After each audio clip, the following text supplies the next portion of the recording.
Well, hello, thank you for joining me today again on the Church History Trail.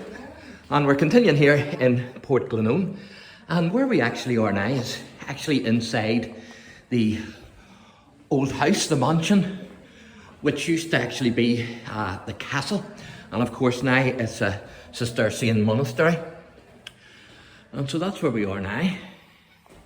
And so it's great to get in here. I never expected to be in here. Today I was hoping to get a wee video done outside, but certainly I didn't expect to be inside. And I see a book there. And I'm just going to have a wee look at the book.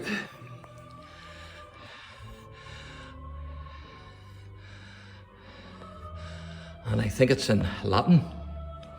But there you are. And so we're just going to take a wee... You can see the ceiling there as well. Now I have to say this is the first monastery that I've been in that's actually operational.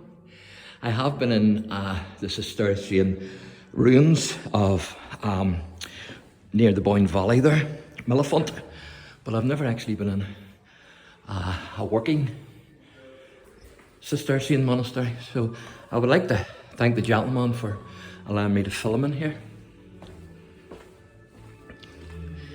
You can see the pillars there.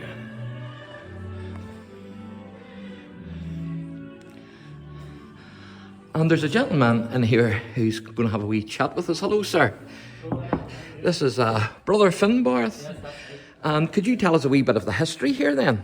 Well, as far as I know, this mansion was the Lord of the Manor's mansion, and the monks bought it in 1948 or so, and we've lived in it. But then we found it wasn't big enough, and we built a big new monastery over there for more people. But this was built by him about 1810.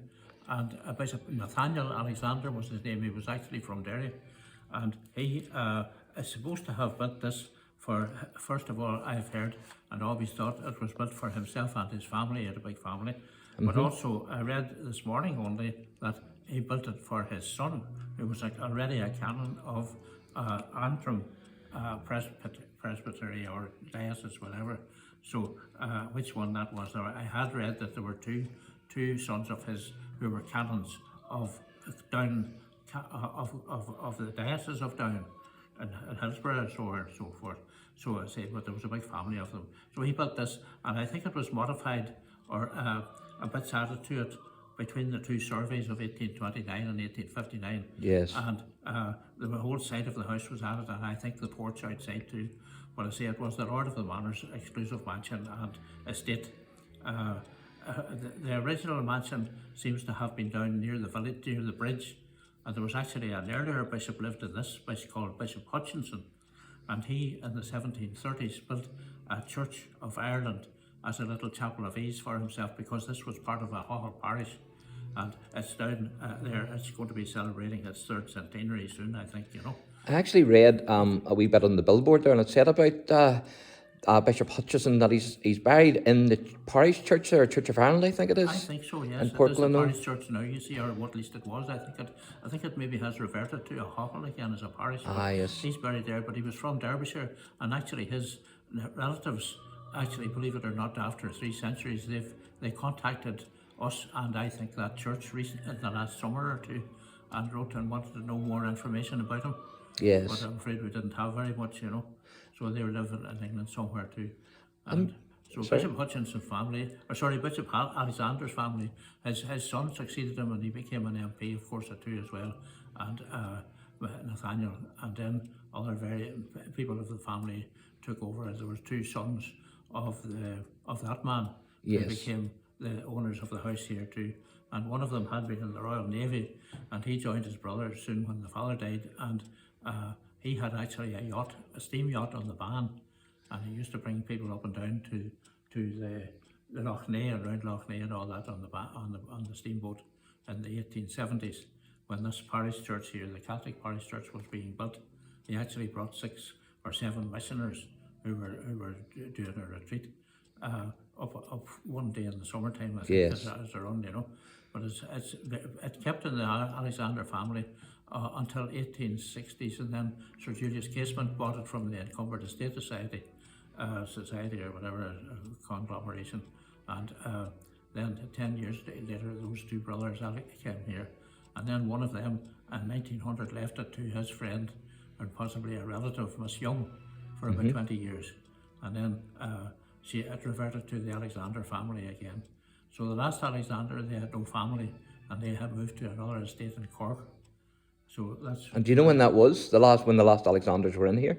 They left here about 1946 or 7. Oh, 1946 or 7. The Major Christopher, or Captain Christopher, had been seconded back to the army in England to train artillery or something. And the Americans were here during the war, 1943, I think.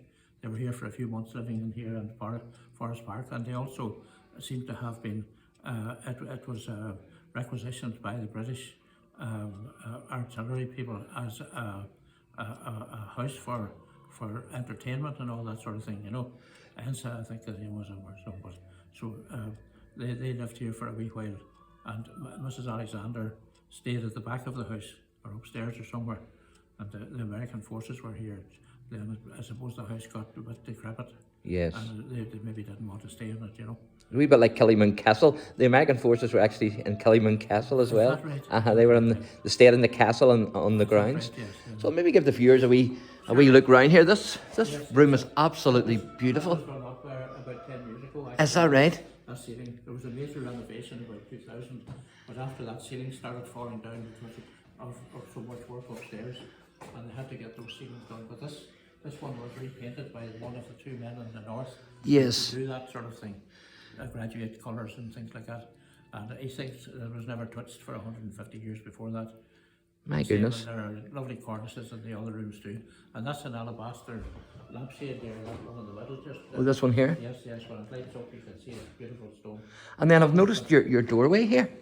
The doorway here is, my goodness. Yeah, well, that's, yes. That is some doorway. An expert here claimed that was what one of the Alexanders one day said, that wasn't the style, that was imposed on us at a later stage. Oh, is that right? Belonged to a different period, you know. Yes. So, well, that's true or not, I don't know. She decried the new porch outside too as well, and said it wasn't in keeping with the building. Yes. You know, so we don't really know. And then it used to be a castle, didn't it? Well, they called it the castle, you see here, because the Lord of the Manor lived in it. Yes. And, but then there was actually an earlier residence until this earlier bishop probably lived in the earlier residence down where the supermarket is down Yes. near the bridge. But it was damp, and it seems that Bishop Alexander built this site here on a greenfield site because it was on higher ground and it was less damp and less, well, I suppose less damp and miserable, you know, near the Yes. river. So this is why the house is here. But it had quite a commanding view originally over the Sperrin Mountains and up towards Tully there and all that direction. And then they planted the trees in the 1770s just before that. And lots of the trees were still, some of the trees are still standing actually. Very No good. trees and beech trees at all. But some of the land, which was quite extensive at the time, had been sold, and the Ministry of Forestry had been leased. The forest had been leased to them, but they've since bought it, I think. Yes. We had the option of buying it, and there was no use for cattle production and things. Well, that's great. Okay, thank you. Thanks very much for your time, welcome. and You're welcome, Mark. thanks for letting me video in here. I'll just let them see the bookcase here. This bookcase is, you don't know how old that bookcase would be. Oh, they're modern replicas.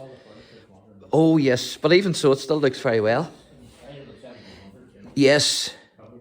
So it's reproduction. Very good.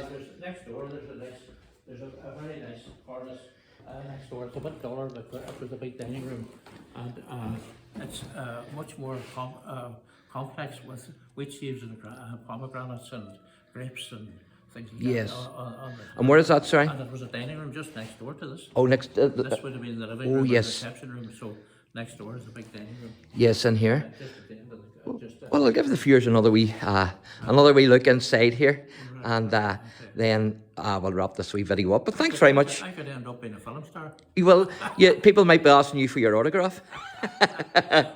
And thanks very much for And charge for it. thanks very much for talking to us. Cheerio. God bless. So there you are. Turn left there, now you see that. Oh, we'll go in here. Oh, thank you. I'll just knock anyway, just in case. So it's in here, the room then. Oh yes, look at this here. Oh my goodness. This is definitely a stately room, isn't it? Look at that there, my goodness. Certainly is. There's no doubt about it. So there you go. Look at the cove in there. My goodness. And I think this was built in 1810, which replaced an earlier castle here. And I hope to talk about the castle when I'm outside doing a wee bit of filming. So I'll give you another wee view here of the hall. You can see that coving there of the hall and the pillars as well. So, and of course this is the entrance then.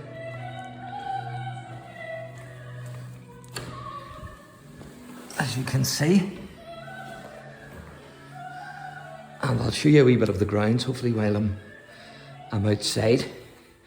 But there you can see some of the grounds and the pillars.